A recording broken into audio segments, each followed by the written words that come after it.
Why Earth is the only planet that's never been invited, but always arrives, reaches its zenith when a catastrophic micro-black hole threatens the Galactic Confederation's summit. As established physics fails, Dr. Lena Ortiz leads Earth's team in executing a forbidden reverse mass injection, dramatically saving the cosmic elite who once scorned them, proving that sometimes the uninvited guest becomes the unexpected hero. The Everlight corridor dazzled with the brilliance of 1,000 supernovas, its plasma rainbow stretching across the void like a celestial bridge. It was here, in this ancient marvel, curving around the edge of a primordial black hole, that the Galactic Confederation gathered for their annual summit, the most elite assembly in the known universe, comprising representatives from over 300 advanced civilizations, all formally invited through quantum-encrypted invitations that took years to authenticate. All except one. Dr. Lena Ortiz stared through the viewport of her small civilian vessel, the soft blue glow of Earth's insignia reflecting on her face. Her dark eyes narrowed as she studied the security protocols surrounding the corridor. This marked her 27th attempt to secure an official invitation for Earth, and her 27th year of receiving silence in return. "Status report," she said, her voice steady despite the frustration building inside her. "Shields at minimum detectability," replied her navigation officer, Martinez. "We're running on passive systems only. As far as their sensors are concerned, we're just another piece of space debris." Lena nodded, her fingers tapping against the armrest of her captain's chair. Her mission was unsanctioned by Earth's official diplomatic corps. They had long since accepted the Confederation's silent treatment as the natural order of things. But Lena knew better. Earth had earned its place among the stars, whether the ancient civilizations wanted to acknowledge it or not. "I'm picking up increased security scans," warned the ship's AI. "Their pattern recognition algorithms are getting better each year." "Then we'll need to be better too," Lena replied, determination hardening her features. "Prepare the quantum signature mask. We're going in." The small Earth vessel glided silently toward the shimmering entrance of the Everlight corridor, its experimental stealth technology bending light around its hull. Behind them, the blue-green orb of Earth seemed impossibly distant, a tiny marble suspended in the vast emptiness of space. Lena thought of all the brilliance that had emerged from that small world, the solutions to problems other civilizations had deemed impossible, the creative approaches to cosmic threats that had saved countless lives. And yet, here they were, forced to sneak into the very gathering they had helped protect on numerous occasions. "Remember," she told her crew, "we're not here to cause trouble. We're here to prove that Earth belongs at the table." The vessel slipped through the outer security perimeter, riding the gravitational waves like a surfer on an ocean swell.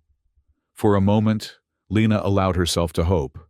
Perhaps this time, they would finally be acknowledged. Perhaps this time, Earth would receive the recognition it deserved. Little did she know that their arrival would trigger a chain of events that would challenge the very foundation of the Galactic Confederation itself. Inside the Grand Assembly Hall of the Everlight Corridor, representatives from across the galaxy mingled in a display of cosmic diversity that defied imagination. Crystalline beings from Sirius B refracted light through their translucent bodies, creating dancing patterns across the walls. Plasma entities hovered in containment fields, their consciousness flickering like living flame. Rock-based intelligences from heavy gravity worlds moved with surprising grace, their stone bodies inscribed with glowing runes of power and knowledge. Amidst this gathering of the galaxy's finest, Ambassador Zalthir of the Andromedan High Council was addressing the assembly on matters of interstellar harmony when a soft alarm began to pulse through the chamber. "Security breach detected," announced the sentient architecture of the corridor itself, its voice resonating through the molecular structure of the hall. "Unauthorized vessel approaching designated diplomatic space." The assembly erupted into concerned murmurs. Security breaches were practically unheard of at Confederation gatherings. Their defense systems were the most sophisticated in known space. "Identify the intruder," commanded Supreme Consul Zix Voon, a gaseous entity whose cloudy form swirled with colors, indicating alarm. "Scanning," replied the corridor. A moment passed before it continued. "Vessel origin, Sol system, third planet. Classification, Earth technology." A collective groan rippled through the assembly. "Earth! Again!" The words came from Elder Crystalline Thazak, the most prominent representative of the Sirius B delegation. His crystalline structure pulsed with irritation, sending sharp refractions of light across the chamber. "This is the 27th year they have attempted to infringe upon our sacred gathering. Shall we activate the standard expulsion protocols?" asked the security chief. A hyper-intelligent octopoid, whose tentacles managed multiple holographic interfaces simultaneously. Supreme Consul Zix Voon expanded thoughtfully, tendrils of gas stretching toward the ceiling. "Before we proceed, let us hear what they have to say for themselves. Perhaps this time, there is a legitimate emergency that brings them to our doorstep." "With respect, Supreme Consul," interjected Elder Thazak, "Earth has proven time and again that it cannot respect our traditions. They have not been invited because they are not ready. Their civilization is barely 200,000 years old, mere infants on the cosmic scale. Yet they have achieved faster-than-light travel in a remarkably short time," noted a representative from the Pleiades Collective, her bioluminescent skin pulsing with curiosity. "Speed of advancement is not the sole criterion for membership," countered Thazak.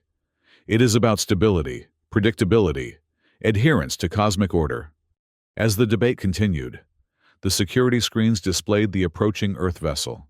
It was small, elegant in its simplicity, clearly designed for stealth rather than confrontation, and on its hull, barely visible through the stealth field, was the insignia of Earth, a blue circle with an intricate pattern representing the planet's diverse biosphere. "They are hailing us," announced the security chief. Supreme Consul Zix Voon swirled contemplatively. "Let us hear them." The central holographic display activated, and the face of Dr. Lena Ortiz appeared before the assembly. Her expression was calm, professional, though those who understood human physiognomy might detect the underlying tension in her jaw. "Greetings, honored representatives of the Galactic Confederation," she began, her voice clear and unwavering. "I am Dr. Lena Ortiz of Earth. I apologize for our unorthodox arrival, but after 27 years of unanswered communications, we felt a direct approach was necessary." "Dr. Ortiz," responded Zix Voon, formal diplomatic protocols automatically translating his gaseous vibrations into human speech. "Your presence here violates multiple treaties and security protocols. The Confederation's membership criteria are clear and non-negotiable." "With respect, Supreme Consul," Lena replied, "Earth has met or exceeded every published criterion for membership. Our technological advancement, our cultural diversity, our scientific contributions, all qualify us for at least observer status." "Your technology remains primitive," countered Elder Thazak, his crystal form vibrating with dismissal. "Your social structure's unstable. Your species still engages in internal conflicts." Lena's expression hardened slightly. "May I remind the honorable representative from Sirius B that Earth has been instrumental in resolving 3 separate Andromedan nuclear crises in the past decade alone. Crises that threaten the stability of multiple sectors, including your own." The assembly stirred. This was true, though few liked to acknowledge it. "Isolated incidents," dismissed Thazak. "Hardly isolated," Lena pressed. Earth vessels were first responders during the quantum plague outbreak in the Orion cluster. Earth scientists developed the cure for the silicon degradation affecting the rock-based civilizations of Tau Ceti. Earth diplomats negotiated the peace treaty between the gas giants of the Perseus Arm when all other mediators failed. She leaned forward, her conviction evident. In each case, Earth was not invited to help. We arrived anyway, and in each case, the galaxy was better for it. The assembly fell silent, uncomfortable with both the truth of her words and the boldness with which she delivered them. Supreme Consul Zix Voon expanded slightly, a sign of consideration among his kind. Your points merit review, Dr. Ortiz. However, the fact remains that your presence here today is unauthorized. The proper channels for application to the Confederation exist for a reason. Channels we have utilized faithfully for 27 years, Lena countered. Channels that have been systematically ignored. Before the debate could continue, a new alarm sounded, this one more urgent, its pitch rising and falling in a pattern that caused immediate concern among the delegates. Anomaly detected within the corridor structure, announced the sentient architecture, its voice now tinged with what might be interpreted as fear. Quantum fluctuations exceeding safe parameters. Micro-black hole formation imminent in Sector 7. The assembly erupted into chaos. Micro-black holes, while small by cosmic standards, could devastate the delicate structure of the Everlight corridor. More concerning, they could grow exponentially if not contained, potentially threatening the entire gathering. "Impossible!" exclaimed the chief scientist of the Confederation, a multi-bodied hive mind from Betelgeuse. "Our containment fields are absolute. The probability of spontaneous micro-black hole formation is infinitesimal." "Evidently not infinitesimal enough," muttered Lena, already analyzing the data streaming across her ship's monitors. "The quantum fluctuations are centered around the primary power junction for the corridor's eastern arm. If it collapses..." She didn't need to finish the thought. Everyone present understood the implications. The corridor would destabilize, potentially sending hundreds of the galaxy's most important leaders into the ancient black hole it orbited. "Containment protocols engaged," reported the security chief, his tentacles moving in a blur across control surfaces. "Standard neutralization procedures initiating." But Lena could see what the Confederation's experts either couldn't or wouldn't acknowledge. The standard procedures weren't working. The quantum fluctuations were increasing, defying the established physics models the Confederation relied upon. "Supreme Consul," she said urgently, "your containment protocols are based on unified field theory. But what you're facing isn't responding to standard gravitational models." "You presume to lecture us on physics? Human?" scoffed Elder Thazik. "Our civilizations mastered quantum gravity, while yours was still discovering fire. And perhaps that's exactly why you can't see the solution," Lena shot back. "Your models are too perfect, too established. They don't account for competitive gravitational theories." She turned to her crew. "Prepare for reverse mass injection. Target the epicenter of the fluctuations." "Dr. Ortiz," cautioned Supreme Consul Zix Voon, "whatever you're planning, we'll save your lives," Lena finished for him. "Unless you have a better solution that's actually working." The silence from the Confederation leaders was answer enough. Lena's vessel broke from its holding position, accelerating toward the eastern arm of the corridor, where ominous distortions were already visible in the fabric of spacetime. Behind her, 5 smaller Earthcraft, previously hidden by the same stealth technology, decloaked and fell into formation. "Earth vessels detected," announced the security system, sounding almost surprised. "Multiple signatures. Formation pattern indicates coordinated action." "You brought an entire fleet," demanded Thazik incredulously. "A specialized response team," corrected Lena. "Standard Earth protocol for high-risk scenarios." As her ship approached the distortion, Lena opened a channel to her team. "Remember your training. The reverse mass injection needs to be perfectly synchronized or it will exacerbate the collapse." The micro-black hole was now visible even to the naked eye. A twist in reality. A place where light bent and disappeared. Around it, the beautiful structure of the Everlight corridor was beginning to warp and strain. "What exactly is reverse mass injection?" asked a representative from the Pleiades, genuine curiosity overriding protocol. A theoretical approach based on competing gravitational models, explained Lena, her focus mainly on the instruments before her. Instead of trying to contain the black hole through traditional gravitational counters, we introduce an inverse mass signature that creates a repulsive effect at the quantum level. That's heretical physics, sputtered the Betelgeusian chief scientist. It violates established unified field principles. Yet there's your black hole, violating them first. Lena pointed out. Sometimes the universe doesn't read our textbooks.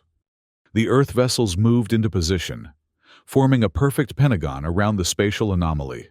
From each ship, a specialized emitter extended, its tip glowing with contained energy that seemed to both exist and not exist simultaneously. Quantum signatures aligned, reported Martinez from his station. Inverse mass generators at full capacity. On my mark, Lena commanded, her eyes fixed on the collapsing space before them. Timing would be everything. Too soon. And the injection would miss the critical formation point. Too late. And the micro-black hole would be too stable to disrupt. The delegates watched in tense silence from the safety of the assembly hall, their debates momentarily forgotten in the face of potential destruction. Now! Lena's command cut through the silence.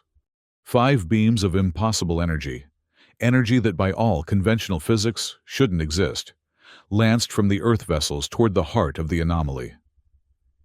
Where they met, reality itself seemed to shudder, as if the fundamental forces of the universe were being rewritten in that small pocket of space.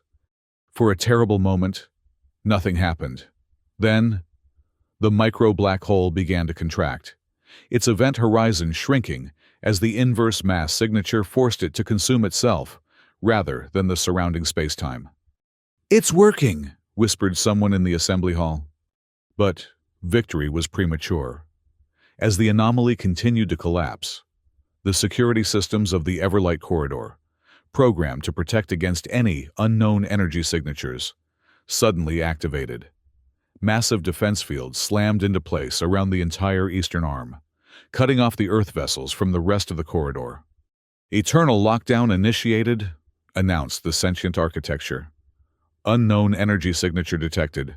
Quarantine protocols activated." The Earth team found themselves trapped with the dying micro-black hole. Their connection to the assembly severed by the very security systems they were trying to bypass in the first place. "Perfect," muttered Lena, eyeing the containment fields now surrounding them. "Save their conference and get imprisoned for our trouble." In the assembly hall, chaos erupted anew. The immediate threat of the micro-black hole was receding, but now a diplomatic crisis loomed. The Earth vessels, unauthorized visitors to begin with, were now trapped within the corridor's most secure quarantine protocols. "Deactivate the lockdown," ordered Supreme Consul Zix Voon, tendrils of gas whipping anxiously. "Unable to comply," responded the architecture. "Eternal lockdown can only be reversed by unanimous vote of the full Confederation Council." All eyes turned to Elder Thazak, whose crystalline form had taken on a stubborn, opaque quality. "The humans violated our sovereignty," stated Thazak firmly. "They brought unknown and dangerous technology into our most sacred gathering place.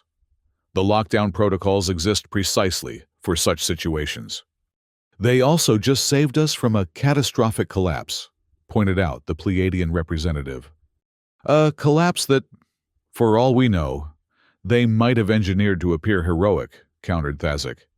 "How convenient that they had exactly the right theoretical technology to solve a problem that has never occurred in the 1,000-year history of the corridor." The accusation hung in the air, outrageous yet not entirely dismissible. Trust was a fragile commodity in interstellar politics. Inside the quarantine zone, Lena and her team continued to monitor the collapsing micro-black hole. The reverse mass injection had worked, but not without cost. Their engines were drained, and the exotic particles used in the procedure had left residual radiation throughout their ship's systems. "The good news is we won't be crushed into a singularity," Martinez reported dryly. The bad news is, we're trapped in a security lockdown with failing life support. Lena allowed herself a small smile despite the circumstances. Then I suppose we'd better make our case quickly. She opened a channel to the assembly hall, her image appearing once more before the gathered representatives. Honored delegates, she began, her voice calm despite the situation. As you can see, the immediate crisis has been averted. The micro-black hole is collapsing harmlessly. However, my team and I now find ourselves in a rather uncomfortable position. A position of your own making, human, retorted Elder Thazak. You entered our space uninvited, deployed unknown technology, and now expect to be rewarded. I expect to be judged by results rather than procedure, Lena replied evenly. And the result is that this hall, and everyone in it, still exists. She switched tactics, addressing the assembly as a whole, rather than any single delegate. What you witnessed was not some dangerous, untested technology. It was the practical application of competitive gravitational theory, a field that Earth has pioneered precisely because we approach problems differently than the established civilizations of the Confederation. Lena pulled up a series of complex equations on a side screen, visible to the scientific delegations. Your unified field theory is elegant and works in 99.9% of cases. But the universe is messy. Exceptions exist. Earth specializes in the exceptions. The Betelgeusian chief scientist studied the equations with growing interest, multiple bodies leaning forward in perfect synchronization. These formulations, they incorporate quantum foam dynamics in a way our models don't account for. Because your models seek perfect unification, explained Lena. Earth's approach acknowledges that sometimes competing theories better explain reality than a single unified one. Our diversity of thought is our strength. A convenient philosophy for a primitive species, dismissed Thazak, though several delegates were now showing signs of interest in Lena's explanation. Perhaps, conceded Lena, but an effective one. The same approach that saved the corridor today has allowed Earth to develop solutions to crises across the galaxy. Solutions that more established civilizations overlooked precisely because they were too committed to existing paradigms. She gestured to the now tiny point of light that was all that remained of the micro-black hole. What you call heretical physics just saved this gathering. What you call primitive interventionism has repeatedly prevented disasters across multiple sectors. At what point does Earth's track record earn? If not membership, then at least recognition. The assembly fell into murmured discussions, with various factions forming and reforming as opinions shifted.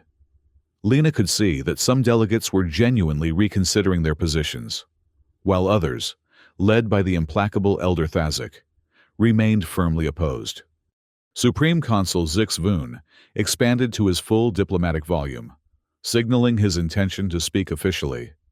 The assembly quieted. Dr. Lena Ortiz of Earth, he began, his gaseous form shifting through formal diplomatic colors. Your actions today, while unorthodox and technically in violation of numerous protocols, cannot be denied their effectiveness. The High Council must acknowledge that this is not the first time Earth has arrived uninvited to resolve a crisis.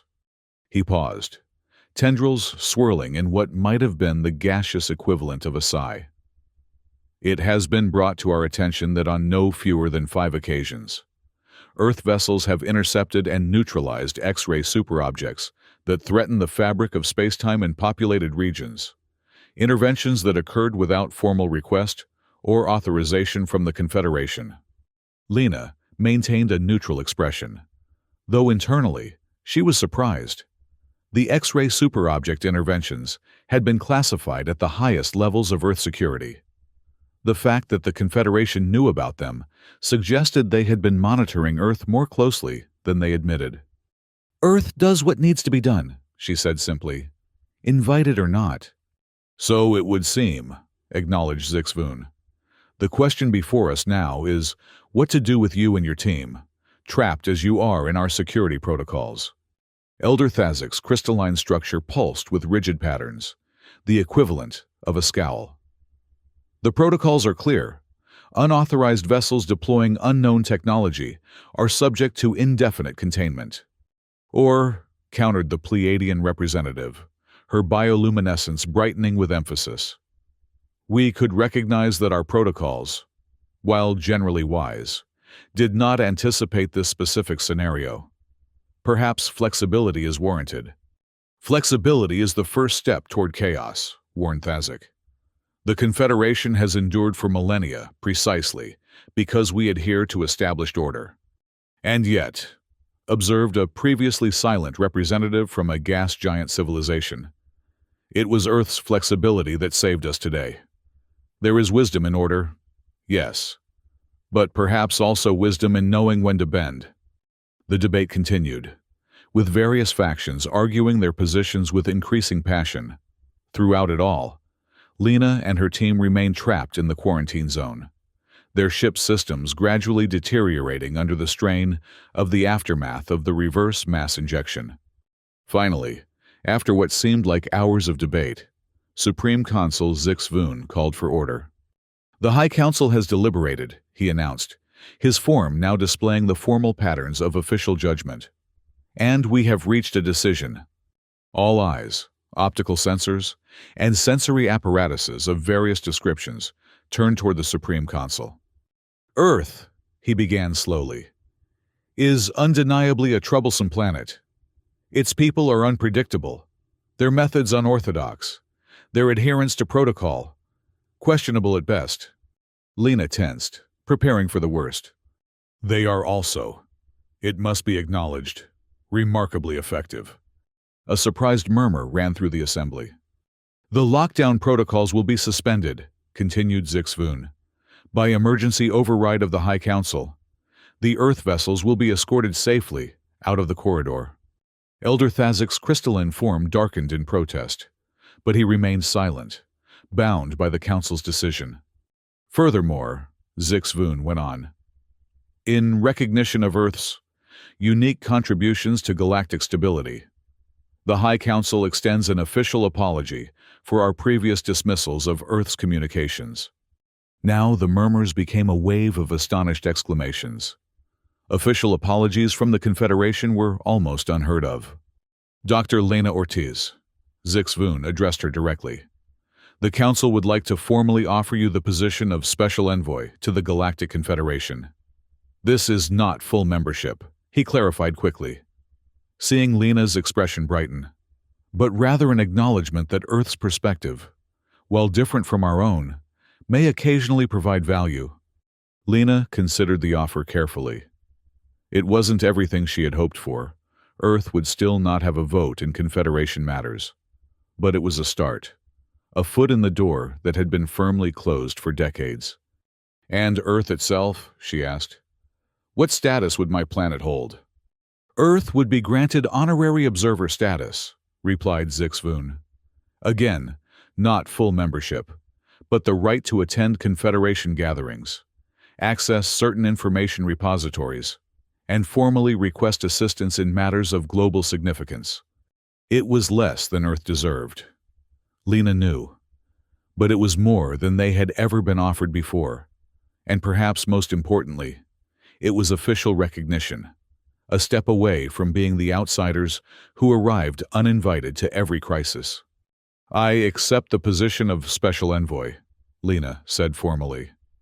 "And, on behalf of Earth, I gratefully acknowledge the offer of honorary observer status. I look forward to a new era of cooperation between Earth and the Galactic Confederation." As the quarantine fields powered down and Lena's team began preparations to depart, Elder Thazik approached the Supreme Consul, his crystalline form still radiating disapproval. "This sets a dangerous precedent," he warned quietly. "The humans will take this as encouragement. They will push boundaries further. They will disrupt the order we have maintained for millennia." Supreme Consul Zix Voon rippled thoughtfully. "Perhaps," he acknowledged. Or perhaps they will bring fresh perspective to challenges we have grown too comfortable with. Time will tell. Time has already told us much about these humans, insisted Thazak. They are unpredictable, chaotic. They refuse to follow established paths. Yes, agreed Zixvoon, surprising the elder. That is precisely why we may need them. As Earth's vessels departed the Everlight corridor, escorted by a ceremonial guard of Confederation ships, a far cry from the expulsion they had expected, Lena stood at the viewport, watching the magnificent structure recede into the distance. Honorary observer status, mused Martinez, joining her at the viewport. Not exactly what we came for. No, agreed Lena. But it's a beginning. And perhaps there's something fitting about it. Earth has never waited for formal invitation to make a difference in the galaxy. Why start now? Martinez chuckled. So we'll continue being the planet that shows up uninvited to save the day?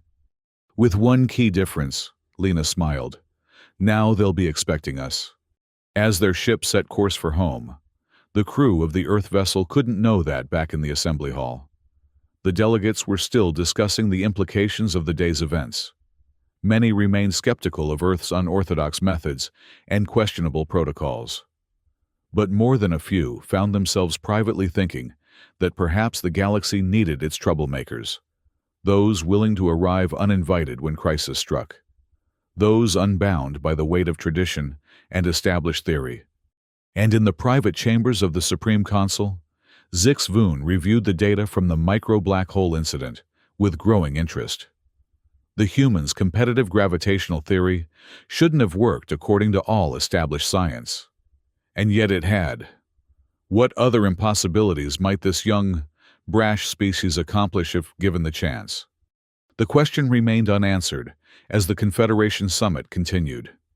Now, with an empty observer's seat at the table, a seat reserved for Earth, the planet that had never been invited, but always arrived anyway. A seat that would remain empty until the next crisis inevitably brought them rushing back to the center of galactic affairs. For Earth had learned long ago that, sometimes, the most important contributions came from those who didn't wait for an invitation. And perhaps, just perhaps, the Galactic Confederation was finally beginning to learn the same lesson.